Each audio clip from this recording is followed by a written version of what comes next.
Bonjour à tous, bien-aimés, j'espère que vous allez bien. Aujourd'hui, nous prenons la lecture de Esdras chapitre 1. La première année de Cyrus, roi de Perse, afin que s'accomplisse la parole de l'Éternel prononcée par la bouche de Jérémie, l'Éternel réveilla l'esprit de Cyrus, roi de Perse, qui fit faire de vive voix et par écrit cette publication dans tout son royaume. Ainsi parle Cyrus, roi de Perse. L'Éternel, le Dieu des cieux, m'a donné tous les royaumes de la terre, et il m'a commandé de lui bâtir une maison à Jérusalem en Juda. Qui d'entre vous est de son peuple, que son Dieu soit avec lui, et qu'il monte à Jérusalem en Juda, et bâtisse la maison de l'Éternel, le Dieu d'Israël. C'est le Dieu qui est à Jérusalem.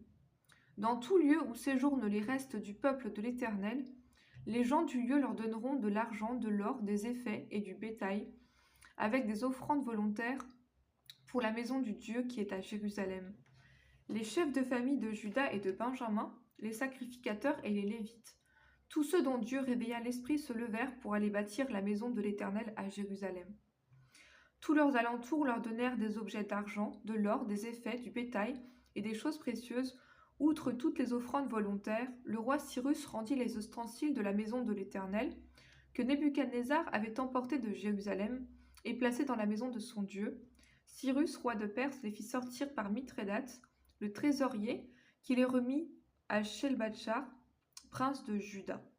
En voici le nombre: 30 bassins d'or, 1000 bassins d'argent, 29 couteaux, 30 coupes d'or, 410 coupes d'argent de second ordre, 1000 autres ustensiles. Tous les objets d'or et d'argent étaient au nombre de 5400. Sheshbazzar emporta le tout à Babylone, de Babylone à Jérusalem au retour de la captivité.